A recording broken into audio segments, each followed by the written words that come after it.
നമസ്കാരം സുഹൃത്തുക്കളെ, ഇന്ന് നമ്മളുടെ മുൻപിലുള്ളത് പറയാനുണ്ട് എന്നും പറഞ്ഞുകൊണ്ട് സ്വന്തം ജീവിതം ആത്മകഥ എഴുതിയിട്ടുള്ള ഒരു ഏറനാടൻ ബീവിയായ ഷെരീഫ തങ്ങളാണ് നമ്മളുടെ കൂടെ ഉള്ളത്. അപ്പൊ എന്തായാലും നമുക്ക് ഈ ബുക്കിനെ കുറിച്ച്, ബുക്ക് പബ്ലിഷ് ചെയ്തിട്ടുണ്ട്. അപ്പൊ ബുക്ക് ഒരുവിധം ആളുകളൊക്കെ ഇപ്പൊ ഷെരീഫ തങ്ങളുടെ ഫേസ്ബുക്ക് പേജിലൂടെ തന്നെ ഒരുവിധം ആളുകളൊക്കെ ഈ ബുക്കിന് ഓർഡർ നൽകിയിട്ടുണ്ട്. അപ്പൊ എന്തായാലും ബുക്ക് നമുക്ക് അധികം വൈകാതെ തന്നെ നിങ്ങളുടെ ഒക്കെ കൈകളിൽ എത്തും എന്നുള്ളത് കൂടെ നിങ്ങളോട് പറയാണ്. അപ്പോൾ നമ്മൾ ഇതിനു മുൻപ് കണ്ടതാണ് ഒരു ആത്മകഥ, സ്വന്തം ജീവിതം കഥയാക്കി മാറ്റി അത് സിനിമയാക്കി മാറ്റിയ ഒരു ആടുജീവിതം എന്ന് പറയുന്ന ഒരു സിനിമ. അതിനേക്കാൾ എത്രയോ ഇരട്ടി ത്യാഗങ്ങൾ സഹിച്ചുകൊണ്ട് സ്വന്തം ജീവിതം ഇതുവരെ എത്തിച്ച ഷെരീഫ തങ്ങളുടെ സ്വന്തം ആത്മകഥയാണ് ഇവിടെ ഈ ബുക്കിലൂടെ ജനങ്ങൾക്ക് മുൻപിലേക്ക് എത്തിച്ചിട്ടുള്ളത്. അതിൽ പല കാര്യങ്ങളും നിങ്ങൾ അറിയേണ്ടതുണ്ട്. അപ്പൊ ആ ബുക്കിനെ കുറിച്ച് നമുക്ക് ഷെരീഫ തങ്ങളോട് തന്നെ ഇതിന്റെ കാര്യങ്ങൾ ചോദിച്ചു നോക്കാം. അപ്പൊ ഈ പറയാനുണ്ട് എന്നുള്ള ഇങ്ങനെ ഒരു ബുക്ക് നിങ്ങൾ എഴുതാനുള്ള കാരണവും, അതുകൊണ്ട് തന്നെ ഈ ഒരു ബുക്ക് എന്ത് ഉദ്ദേശത്തിലാണ് നിങ്ങൾ ഈ ഒരു രീതിയിൽ സെയിൽ ചെയ്യാനും വേണ്ടിയിട്ട് നിങ്ങൾ തീരുമാനിച്ചിട്ടുള്ളത്? എന്താണ് അതിനെ കുറിച്ച് നിങ്ങൾക്ക് പറയാനുള്ളത്? ജീവിതം എന്ന് പറയുമ്പോൾ എന്താ പറയുക, എല്ലാവർക്കും സുഖവും ദുഃഖവും സന്തോഷവും ഒക്കെ ഉണ്ടാവും. പല സമയത്ത് മാറ്റങ്ങൾ ഉണ്ടാവും, അപ്പ് ഡൗൺസ് ഉണ്ടാവും ജീവിതത്തിൽ. അപ്പം അങ്ങനെയൊക്കെ പോകുന്നതിൻ്റെ ഇടയ്ക്ക് നമുക്കുള്ള അനുഭവങ്ങൾ ഉള്ളവരുണ്ടാവും, ഇല്ലാത്തവരുണ്ടാവും. ഒരനുഭവം പറയില്ലാത്ത എത്രയും മനുഷ്യരുണ്ട്. അവർക്കിടയിലും അനുഭവങ്ങൾ പറയാനുള്ള ഒരുപാട് എന്നെ പോലെ ഒരുപാട് മനുഷ്യരുണ്ട്. അപ്പോൾ എനിക്ക് എന്തെങ്കിലും പ്രയാസങ്ങളും ദുഃഖങ്ങളും ഒക്കെ ഉള്ള സമയത്ത് ഞാൻ ചെറുപ്പം മുതലേ ഇങ്ങനെ കുറിച്ചിടും, ഡയറിയിൽ കുറിക്കുമ്പോൾ 3ാം ക്ലാസ് മുതൽ ഇങ്ങനെ എഴുതും ഓരോ പുസ്തകങ്ങളും കാര്യങ്ങളൊക്കെ. നമുക്ക് ഒരുപാട് റിലാക്സ് ആവും എഴുതുന്ന സമയത്ത്. അപ്പോൾ ഞാൻ ചില ഡോക്ടർമാരൊക്കെ പറഞ്ഞു കേട്ടിട്ടുണ്ട്, നല്ലൊരു മൈൻഡ് തെറാപ്പിയാണ്, മെൻ്റൽ തെറാപ്പിയാണെന്ന് കേട്ടിട്ടുണ്ട്. അപ്പോൾ നമ്മളിങ്ങനെ മനസ്സിലും മൈൻഡിലൊക്കെ കൊണ്ടുവച്ച നമ്മളെ പലരും ദ്രോഹിച്ചത്, അവഗണിച്ചത്, അതൊക്കെ നമ്മളിങ്ങനെ എഴുതിയിടുമ്പോൾ ഒരുപാട് റിലാക്സ് ആവും. അപ്പോൾ ഇങ്ങനെ എഴുതി വന്നൊരു ബുക്കായതിൻ്റെ ശേഷമാണ് അത് വീണ്ടും വായിച്ചു നോക്കുമ്പോഴാണ് ഇത്രത്തോളം ജീവിതം ഞാൻ മറികടന്നു എന്നുള്ള ഞാൻ പോലും തിരിച്ചറിയണത്. അപ്പോൾ ജീവിതത്തിൽ പകച്ചു നിന്ന് പെട്ടെന്ന് ആത്മഹത്യയിലേക്ക് പോകുന്ന ആളുകൾ, അവർക്ക് ഇതൊന്നും സഹിക്കാൻ കഴിയൂല. എന്തെങ്കിലും കടങ്ങളോ പ്രശ്നങ്ങളോ പ്രാരാബ്ദങ്ങളോ ഒക്കെ വന്നിട്ടുണ്ടെങ്കിൽ പെട്ടെന്ന് അവർ ചിന്തിക്കുന്നതാണ്, ആ ജീവിതം ഇവിടെ വെച്ച് അവസാനിപ്പിക്കുക, ഇനി മുന്നോട്ട് പോകാൻ കഴിയൂല, ഇതോടെ തീർന്നു എന്നുള്ള ആ ഒരു സംഭവം. പക്ഷെ ഞാൻ പലപ്പോഴും നിന്ന് പോയോടത്തുനിന്നൊക്കെ തീർന്നിടത്തുനിന്ന് ഞാൻ വീണ്ടും ഉയർത്തെഴുന്നേറ്റ് വന്നിട്ടുണ്ട്. എൻ്റെ ഒരു ആർജവം എന്ന് പറഞ്ഞാൽ ഞാൻ പിന്നോട്ട് മരണത്തിനെ കുറിച്ചൊന്നും ഒരിക്കലും ചിന്തിക്കാൻ പാടില്ല എന്നുള്ളതുകൊണ്ട് തന്നെ ചിന്തിച്ചിട്ടില്ല. അതൊരു തെറ്റാണെന്നുള്ളതുകൊണ്ട് മാത്രമൊന്നുമല്ല, എനിക്ക് അതിന് പോലും ചെയ്യാൻ പറ്റാത്ത, ആത്മഹത്യ പോലും ചെയ്യാൻ പറ്റാത്ത സാഹചര്യങ്ങളിലൂടെ ഞാൻ കടന്നു വന്നിട്ടുള്ളത്.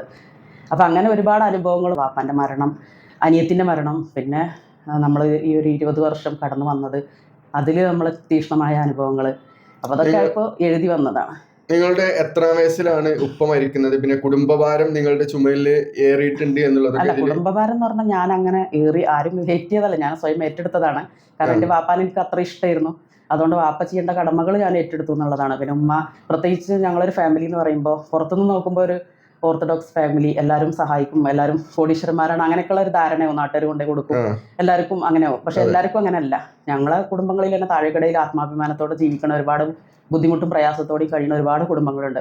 അപ്പോൾ നമ്മൾ ആരെങ്കിലും ആശ്രയിച്ച് നിൽക്കുന്നേക്കാൾ നല്ലത് നമ്മൾ തന്നെ സ്വയം മുന്നോട്ട് ഇറങ്ങുക എന്നുള്ളൊരു രീതിയിലാണ് അന്നത്തെ കാലത്തിൻ്റെ വാപ്പ ചെയ്യേണ്ട കടമകളൊക്കെ ഞാൻ തന്നെ ചെയ്യാന്നുള്ള ആ ഒരു ഒരു ധൈര്യത്തിൽ കൊണ്ട് മുന്നിട്ട് ഇറങ്ങിയതാണ്. ഇപ്പോൾ 20 വർഷം കഴിഞ്ഞു ഞാൻ കർണാടകത്തിൽ വന്നിട്ട്.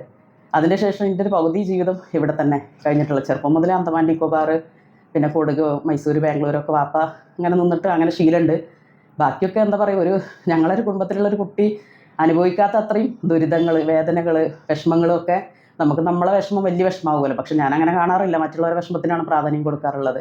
അപ്പോൾ അതൊക്കെ എഴുതി വെച്ചതാണ്, നമുക്കൊരു അടയാളപ്പെടുത്തൽ പോലെ എഴുതാന്ന് ഉദ്ദേശിച്ചിട്ട്. എൻ്റെ ഒരു ജീവിതം, എൻ്റെ അനുഭവങ്ങൾ, എൻ്റെ വേദനകൾ അത് ഇത്രത്തോളം ഉണ്ടായിരുന്നു. അല്ലെങ്കിൽ എൻ്റെ മരണശേഷമാണെങ്കിലും ഞാൻ ഇത്രയൊക്കെ അനുഭവിച്ചു, പ്രത്യേകിച്ച് വേറെ ആരെങ്കിലും വായിക്കുമ്പോൾ പോലും ഇങ്ങനെ അനുഭവിച്ചൊരു വ്യക്തി ഉണ്ടായിരുന്നു എന്നറിയാം. അങ്ങനെയൊക്കെ ഞാൻ ഉദ്ദേശിച്ചത്. അപ്പൊ ഈ അനുഭവങ്ങളും കാര്യങ്ങളും ഒക്കെ തന്നെയാണ് ഈ പറയാനുണ്ട് എന്ന് പറഞ്ഞുകൊണ്ട് ഈ ഒരു ബുക്കിന് പേരിടാനും അതിലെ ഉള്ളടക്കം ചെറുതായിട്ട് ജനങ്ങൾക്ക് എന്താ പറയാ, ആ ബുക്ക് എന്താണ് എന്ന് മനസ്സിലാകാൻ വേണ്ടിയിട്ട് അതിന്റെ ചെറു വിവരണം ഒന്ന് നൽകാമോ? പറയാനുണ്ട് എന്നുള്ള പേരോട് ഞാൻ ഉദ്ദേശിച്ചത് എന്ന് പറഞ്ഞാൽ, എല്ലാവർക്കും പറയാൻ ഒരുപാട് കാര്യങ്ങളുണ്ട്. ഇപ്പോൾ ചെറുപ്പം മുതൽ എൻ്റെ വാപ്പിയും ഉമ്മയൊക്കെ ഈ ഒരു ഫാമിലി ആയതുകൊണ്ട് പലരും ഓരോ കാര്യങ്ങൾ പറഞ്ഞു വരും. എല്ലാവർക്കും വേദനകളാണ്. ഒരു സന്തോഷമുള്ള ഒരു വ്യക്തി നമ്മളോട് വന്നിട്ട് ഞങ്ങൾ സന്തോഷത്തിലാണെന്ന് പറയില്ല, വേദനകൾ കേട്ടാണ് ചെറുപ്പം മുതലേ ശീലം. അപ്പോൾ ഇപ്പോഴത്തെ ഒരു കാലഘട്ടത്തിൽ എല്ലാവരും തിരക്കിലാണ്. തിരക്കുകൾക്കിടയിൽ ആർക്കും ആരെ കേൾക്കാൻ സമയമില്ല. അപ്പോൾ എല്ലാവർക്കും പറയാൻ ഒരുപാടുണ്ട്, പക്ഷെ കേൾക്കാൻ ആളില്ല. അതിൽ നിന്ന് കണ്ടെത്തിയൊരു പേരാണത്. എനിക്കും പറയാൻ ഒരുപാടുണ്ട്, പക്ഷെ കേൾക്കാൻ ഞാൻ ആരും കേൾപ്പിക്കാറില്ല എന്നുള്ളതാണ് സത്യം. അപ്പം അങ്ങനത്തെ ഒരു പേരാണ് പറയാനുണ്ട്. അതായത് ഇതിൽ നിങ്ങളുടെ ജീവിതത്തിൽ നിങ്ങൾ അനുഭവിച്ച കാര്യങ്ങൾ, അതുപോലെ തന്നെ ജീവിതത്തിൽ നിങ്ങൾ നടന്നു വന്ന വഴികൾ, ഒരുപാട് കല്ലും മുള്ളുകളും ഒക്കെയുള്ള വഴികളിലൂടെയാണ് നിങ്ങൾ കടന്നു വന്നിട്ടുള്ളത് എന്നുള്ളത് ആ ബുക്ക് വായിച്ചു കഴിഞ്ഞാൽ അതിലെ കുറെ കാര്യങ്ങൾ ജനങ്ങൾക്ക് മനസ്സിലാക്കാനുണ്ട്. അപ്പൊ അങ്ങനെയൊക്കെയുള്ള കാര്യങ്ങളാണോ അതിനകത്തുള്ളത്? ഒരു ആത്മകഥ എന്നൊക്കെ പറയുമ്പോൾ എൻ്റെ ഒരു പുസ്തകമാകുമ്പോൾ ഒരു പുസ്തകത്തിലൊന്നും ഒതുങ്ങൂല. അത്രക്കും അനുഭവങ്ങളാണുള്ളത്. എല്ലാ രീതിയിലാണെങ്കിലും അനുഭവങ്ങളാണ്. ഓരോ ട്രാജഡികൾ, അതിൽ നിന്നും നമ്മൾ മാറി മാറി വന്നത്, അപ് ഡൗൺസ് ജീവിതത്തിലുള്ള, അതിനെ മറികടന്നത്, അങ്ങനെ ഒരുപാട് ഉണ്ടാവുമല്ലോ. ക്രൈസിസ്, നിന്നുപോയ കാര്യങ്ങൾ. പിന്നെ ഇത്രയും വലിയൊരു കുടുംബമാകുമ്പോൾ അവരൊക്കെ നോക്കണ്ട, വളർത്തേണ്ട ഓരോ ഉത്തരവാദിത്തങ്ങൾ, കാര്യങ്ങളൊക്കെ ഉണ്ടാവുമല്ലോ. പിന്നെ ഓരോ ജീവിതങ്ങൾ കാണുമ്പോൾ നമ്മൾ സ്വയം ചിന്തിക്കും, ഞാൻ ഇത്രയൊക്കെ ചെയ്തോ, അങ്ങനെയൊക്കെ നമുക്ക് തോന്നുന്ന ചില ഘട്ടങ്ങളുണ്ട്.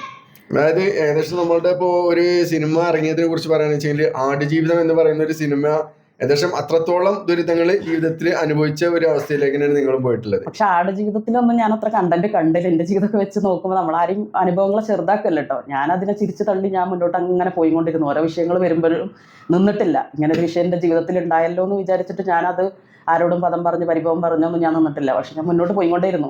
ഇപ്പം ഇത് ഞാൻ ഇങ്ങനെ ഒരു ജംഷിനോട് പോലും ഇങ്ങനെ സംസാരിക്കാൻ കാരണം ഇതിൻ്റെ ബാക്കിൽ എനിക്ക് 1-2 ഉദ്ദേശങ്ങൾ ഉള്ളതുകൊണ്ടാണ്. ഇതിൽ നിന്ന് നിങ്ങൾ ഇത് വിറ്റ് കിട്ടുന്ന പണം കൊണ്ട് നിങ്ങൾ എന്താണ് ഉദ്ദേശിക്കുന്നത്? കാരണം നിങ്ങൾ ഇതിനു മുൻപ് നിങ്ങൾ ബുക്കുകൾ എഴുതിയിട്ടുണ്ട് എന്ന് പറഞ്ഞു. അപ്പൊ ഈ ഒരു ബുക്കിൽ നിന്ന് വിറ്റ് കിട്ടുന്ന വരുമാനം കൊണ്ട് നിങ്ങൾ എന്താണ് ഉദ്ദേശിക്കുന്നത്? എന്തുകൊണ്ടാണ് ഇങ്ങനെ ഈ ഒരു രീതിയിൽ ഈ ബുക്ക് സെയിൽ ചെയ്യാനുള്ള തീരുമാനം? ഞങ്ങൾ 2011 മുതലേ ഒരു കൂട്ടായ്മ ഉണ്ട്, ഫേസ്ബുക്കിൽ തന്നെ ഉള്ളതാണ്. ഞങ്ങളെല്ലാവരും കൂടിയിട്ട് വാട്സപ്പ് ഗ്രൂപ്പൊക്കെ ഉണ്ടാക്കിയിട്ട് ഇങ്ങനെ തന്നെ ആരോടും പിന്നെ പരസ്യപ്പെടുത്താതെ തന്നെ എല്ലാവർക്കും വീടുകളും കാര്യങ്ങളൊക്കെ അങ്ങനെ ഒരു 3-4 വീട് ചെയ്ത് കൊടുത്തിട്ടുണ്ട്. പല കാര്യങ്ങളും ചെയ്തിട്ടുണ്ട് ഞാനും സുഹൃത്തുക്കളും കൂടിയിട്ട്. എന്നെ കൊണ്ട് പറ്റണത് ഞാൻ അത്ര എന്നല്ലാതെ ഞാൻ ചെയ്ത് കൊടുക്കും. ബാക്കിയുള്ളതൊക്കെ അവരെല്ലാവരും കൂടി ചെയ്തിരുന്നു. പക്ഷെ അന്നൊന്നും ഈ ചാരിറ്റി പ്രവർത്തനമൊന്നും അങ്ങനെ പബ്ലിക്കായിട്ട് വന്നിട്ടോ ഒരു ബിസിനസ്സായിട്ടും വന്നിട്ടൊന്നുമില്ല. ആ സമയത്താണ് ഞങ്ങൾ ചെയ്തിരുന്നത്. പക്ഷെ അതിൽപ്പെട്ട പലരും ഇന്ന് പറ്റ ഡൗണായി കിടക്കണം. അവർക്കൊന്നും അങ്ങോട്ട് സഹായിക്കേണ്ട ഘട്ടങ്ങളാണുള്ളത്. അപ്പോൾ ഇന്നിപ്പോൾ എനിക്ക് ഞങ്ങളുടെ കുടുംബത്തിൽ തന്നെയുള്ള 2-3 പെൺകുട്ടികളുണ്ട്. അപ്പോൾ അവർക്ക് ഇരിക്കാനൊരു ഇരിപ്പിടല്ല, വാടക കൊടുക്കാനില്ല. വല്ലാത്തൊരു ബുദ്ധിമുട്ടാണ്, നമുക്ക് പറഞ്ഞു കൊടുക്കാൻ പറ്റാത്തൊരവസ്ഥയാണ്. അതിലൊരാളെ ഭർത്താവ് എൻ്റെ അടുത്ത സുഹൃത്തായിരുന്നു. മൂപ്പരെപ്പോഴും തമാശക്ക് പറയും, ഈ വീടൊക്കെ ഉണ്ടാക്കി കൊടുക്കുന്ന സമയത്ത് ഞാനില്ലെങ്കിലും എൻ്റെ കുട്ടികൾക്ക് എൻ്റെ പേര് വീട്ടിൽ വിളിക്കണ പേര് വിളിച്ചിട്ട് പറയും നിങ്ങളുണ്ടാവും എന്നുള്ളൊരു വിശ്വാസം ഉണ്ടെന്ന് പറയും. അപ്പോൾ അവരെ മരണം കഴിഞ്ഞിട്ടും ഒരു 10 ദിവസമൊക്കെ നമുക്കിത് മൈൻഡിലുള്ളതുകൊണ്ടാവും ഇങ്ങനെ വരും മനസ്സിൽ, ഉറക്കത്തിലൊക്കെ തന്നെ മനസ്സിൽ വന്നുകൊണ്ടിരിക്കും. പിന്നെ അതിൻ്റെ ശേഷം കുട്ടികൾ ഇങ്ങനെ വിളിച്ചിങ്ങനെ ചോദിക്കും, ആരോടെങ്കിലും പറയോ എന്ന് ചോദിക്കും. എനിക്ക് ചാരിറ്റിക്കാരൊക്കെ ഒരുപാട് പരിചയമുണ്ട്. ഇപ്പോൾ സുശാന്ത് നിലമ്പൂരായാലും മറ്റുള്ളവരായാലും അവരോടൊക്കെ നല്ല ബന്ധം. പക്ഷെ ഞാൻ അവരോടൊന്നും പറയാൻ നിന്നിട്ടില്ല. അതായത് മറ്റുള്ളവരുടെയൊക്കെ മുൻപിൽ കുടുംബത്തെ വെച്ച് കൈ നീട്ടാതെ നിങ്ങളുടെ അധ്വാനം മുൻപിലോട്ട് വെച്ചുകൊണ്ട് അതിനെ ജനങ്ങളിലേക്ക് എത്തിച്ചുകൊണ്ട്, ഒരു കഥ രൂപത്തിൽ ജനങ്ങളിലേക്ക് എത്തിച്ചുകൊണ്ട് ജനങ്ങൾക്ക് ഉപകാരം കിട്ടുന്ന രീതിയിൽ ഒരു ചാരിറ്റി കണ്ടെത്തുക എന്നുള്ളതാണ്. എൻ്റെ പുസ്തകം കൊണ്ട് ജനങ്ങൾക്ക് എന്താണ് ഉപകാരം എന്ന് ചോദിച്ചാൽ, ജീവിതത്തിൽ പ്രയാസങ്ങളുണ്ടാവും, പ്രതിസന്ധികളും പ്രശ്നങ്ങളും ഒക്കെ ഉണ്ടാവും. എപ്പോഴും ആരും വിജയിച്ചവരൊന്നുമല്ല, വിജയിച്ചിട്ട് നിന്ന് പോയവരുണ്ട്, വീണ്ടും വിജയിച്ചവരുണ്ട്. ജീവിതം എന്ന് പറയുമ്പോൾ അങ്ങനെയൊക്കെ തന്നെ. ഞാനൊക്കെ അങ്ങനെ തന്നെ. ചില സമയത്ത് ഞാൻ ഫുള്ള് നല്ല രീതിയിൽ ബിസിനസ്സൊക്കെ ചെയ്തിട്ട് നല്ല രീതിയിൽ പോകും, പിന്നെ ഡൗൺ ആവും. ഇപ്പോൾ കൊറോണ സമയത്ത് ഫുള്ള് പൊട്ടിപ്പൊളിഞ്ഞു, അതിന് ശേഷം വീണ്ടും ഇങ്ങനെ നിന്നുകൊണ്ടിരിക്കുക. അപ്പോൾ അങ്ങനെ ജീവിതത്തിൽ എല്ലാവർക്കും പ്രശ്നങ്ങളും പ്രതിസന്ധികളും ഉണ്ട്. അപ്പം ഞാൻ അധികം കേൾക്കുന്ന ആളുകളും നിരാശയിൽ വരുന്ന ആളുകളാണ്. അപ്പം നമുക്ക് വിളിക്കുന്ന ആളുകളൊക്കെ പിന്നെ ബുദ്ധിമുട്ട്, പ്രശ്നങ്ങൾ, കടം, ഞങ്ങൾക്ക് ഇനി മുന്നോട്ട് പോകാൻ പറ്റില്ല എന്നൊക്കെയുള്ള നമ്മളൊരു കേൾവിക്കാരനായിട്ട് മറ്റുള്ളവരോട് സംസാരിക്കുമ്പോൾ, അപ്പോൾ അതിൽ നിന്ന് ഈ ബുക്ക് വായിച്ചാൽ എന്തായാലും ഒരു മാറ്റം ഉണ്ടാവും ആളുകൾക്ക്. അപ്പം നമ്മൾ അത്രയും പ്രതിസന്ധികൾ തരണം ചെയ്തിട്ടാണ് മുന്നോട്ട് വന്നിട്ട് ഈ ഇരുന്ന് സംസാരിക്കണം ഞാനെന്ന് പറഞ്ഞാൽ അങ്ങനെയാണ്. പിന്നെ അവസാനമായിട്ട് നിങ്ങൾക്ക് ഈ ജനങ്ങളോട്, നമ്മളുടെ വീഡിയോ കണ്ടുകൊണ്ടിരിക്കുന്ന ജനങ്ങളോട് അവസാനമായിട്ട് നിങ്ങൾക്ക് എന്താണ് പറയാനുള്ളത്? ഞാൻ ഇപ്പോഴത്തെ സാഹചര്യത്തിൽ എനിക്ക് ഇവർക്കൊരു സ്ഥലം വാങ്ങി വീട് വെച്ച് കൊടുക്കാൻ പറ്റുന്ന സാഹചര്യമല്ല. ഇപ്പം നമ്മളിപ്പോൾ നമ്മളെ ഫ്രണ്ട്സിനോടൊക്കെ പറഞ്ഞിട്ടുണ്ടെങ്കിൽ പോലും അവരവരെ തിരക്കുകളിലും കാര്യങ്ങളിലോ, പിന്നെ അവരോട് പോയിട്ട് വീണ്ടും ഉണർത്തണം, ഇങ്ങനെ ഒന്ന് നിങ്ങൾ ചെയ്യോ. അപ്പോൾ അവർക്ക് തന്നെ 100,000 പ്രശ്നങ്ങളുണ്ടാവും. 1,000 രൂപ പോലും എടുക്കാൻ പറ്റാത്ത സുഹൃത്തുക്കളുണ്ട്. ഇപ്പം എന്നോട് പുസ്തകം വാങ്ങാൻ പോലും പൈസ ഇല്ല എന്ന് ദയനീയമായിട്ട് പറഞ്ഞ സുഹൃത്തുക്കളെ ഞാൻ കണ്ടിട്ടുണ്ട്. അപ്പോൾ എല്ലാവരും പ്രശ്നത്തിലാണല്ലോ. ആ സമയത്ത് പിന്നെ മറ്റുള്ളവർ ഒരു വീഡിയോക്ക് മുമ്പിലൊന്നും അവരെ കൊണ്ടുവരാതെ എൻ്റെ ഒരു അധ്വാനം, എൻ്റെ ഉറപ്പൊഴിച്ചിട്ടുള്ള എൻ്റെ ഓർമ്മകൾ, എൻ്റെ അനുഭവങ്ങൾ, പിന്നെ തീക്ഷ്ണമായ പിന്നെ ജീവിതാനുഭവങ്ങളാണ്. അപ്പോൾ അത് ആരെങ്കിലും വാങ്ങിച്ചിട്ട് എല്ലാവരും ഇതിൽ സഹകരിക്കുക. എന്നിട്ട് അതുകൊണ്ട് ആ കുട്ടികൾക്ക് കഴിയണത്. അപ്പോൾ ചിലർ ചോദിക്കും ഇതുകൊണ്ട് കഴിയുമോ എന്ന് ചോദിക്കും. വിചാരിച്ചാൽ നടക്കാത്തൊന്നും ഇന്നത്തെ കാലത്തില്ല, എല്ലാം നടക്കും. തീർച്ചയായിട്ടും എല്ലാവരും സഹകരിക്കണം എന്നുള്ളൊരു അപേക്ഷയുള്ളൂ. പിന്നെ ഞാൻ എന്താണെന്ന് അറിയണമെന്നുണ്ടെങ്കിൽ പൂർണ്ണമായിട്ടും അതിൽ കൂടുതൽ ഈ പിന്നെ ബുക്കിനപ്പുറത്തേക്കും അറിയാൻ പറ്റും. അതിലെല്ലാം എഴുതിയിട്ടുണ്ട്. പിന്നെ നമ്മൾ കുറേ പറയുന്നതിലൊന്നും അർത്ഥമില്ലല്ലോ. അപ്പോൾ എല്ലാവരും സഹകരിക്കുക, മാക്സിമം വാങ്ങാൻ കഴിയുന്നവരൊക്കെ വാങ്ങിക്കുക. എൻ്റെ ഒരു പിന്നെ ആഗ്രഹമാണത്. അതൊന്ന് സാധിപ്പിക്കാൻ കൂടെ നിൽക്കുക. അതിന് ശേഷം അതിൻ്റെ ഓരോ ഘട്ടങ്ങളും എല്ലാവരെയും അറിയിക്കുന്നതാണ്.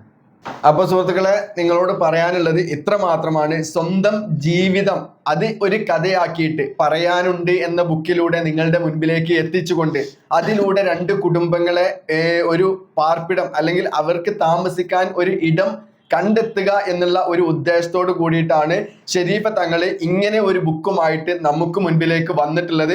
അപ്പൊ എന്തായാലും താഴെ കാണുന്ന വാട്സപ്പ് നമ്പറിൽ ബന്ധപ്പെട്ടുകൊണ്ട് അതിൽ തരുന്ന ഗൂഗിൾ പേ നമ്പറിലേക്ക് ബുക്കിന്റെ വിലയായ 500 രൂപ അതിലേക്ക് ഗൂഗിൾ പേ ചെയ്തുകൊണ്ട് ആ ഗൂഗിൾ പേ സ്ലിപ്പ് വാട്സപ്പ് അയച്ചുകൊണ്ട് ഈ നമ്പറിലേക്ക് വാട്സപ്പ് അയച്ചുകൊണ്ടോ അല്ലെങ്കിൽ ഈ സ്കാനറിലേക്ക് വാട്സപ്പ് അയച്ചുകൊണ്ടോ നിങ്ങൾ എന്ത് ചെയ്യുക, നിങ്ങളുടെ അഡ്രസ്സ് കൂടെ അതിലേക്ക് അയച്ചു കൊടുത്തു കഴിഞ്ഞാൽ ബുക്ക് കൊറിയർ ആയിട്ട് നിങ്ങളുടെ വീടുകളിലേക്ക് എത്തിച്ചു നൽകുന്നതാണ്. അപ്പൊ നിങ്ങളിൽ ചില ആളുകൾ ചിന്തിക്കുന്നുണ്ടാവും, ഇങ്ങനെ ഒരു ബുക്ക് വാങ്ങിയത് കൊണ്ട് ഞാൻ ബുക്കൊന്നും വായിക്കാറില്ല, മൊബൈലാണെന്നൊക്കെ ചിന്തിക്കുന്നുണ്ടാവും. അപ്പൊ നിങ്ങളോട് പറയാനുള്ളത്, നിങ്ങൾ ഈ നൽകുന്ന 500 രൂപയിലൂടെ ഇവർക്ക് കിട്ടുന്നത് 2 കുടുംബമാണ് ഇവിടെ രക്ഷപ്പെടാൻ പോകുന്നത് എന്നുള്ളത് നമ്മൾ ആദ്യം ഇതിലേക്ക് മനസ്സിലാക്കുക. അതിന്റെ പുറത്ത് നിങ്ങൾ ബുക്ക് വായിക്കുന്നില്ല എന്നുണ്ടെങ്കിൽ തൊട്ടടുത്ത ലൈബ്രറിയിലോ അല്ല എന്നുണ്ടെങ്കിൽ വായനശാലകളിലോ അല്ല എന്നുണ്ടെങ്കിൽ സ്കൂളുകളിലെ ലൈബ്രറികളിലോ നിങ്ങൾക്ക് ഈ ബുക്ക് നൽകാവുന്നതാണ്. വെറും 500 രൂപ മാത്രമാണ് ഈ ഒരു ബുക്കിന്റെ വിലയായിട്ട് നിങ്ങളോട് ചോദിക്കുന്നുള്ളത്. അപ്പൊ എന്തായാലും ഈ ഒരു പ്രയത്നത്തിൽ നിങ്ങൾ കൂടെ ഉൾപ്പെട്ടുകൊണ്ട് നിങ്ങൾ കൂടെ പങ്കാളികളായിക്കൊണ്ട് ഈ ഒരു പ്രയത്നം വിജയകരമാക്കി കൊടുക്കുവാൻ നമ്മൾ എല്ലാവരും ഷെരീഫ തങ്ങളുടെ കൂടെ ഉണ്ടാകണമെന്ന് മാത്രം ആവശ്യപ്പെട്ടുകൊണ്ട് അഭ്യർത്ഥിച്ചുകൊണ്ട് നിർത്തുന്നു. അപ്പൊ നമുക്ക് വീണ്ടും കാണാം അടുത്തൊരു വീഡിയോയിൽ മറ്റൊരു വിഷയവുമായിട്ട്. ബൈ.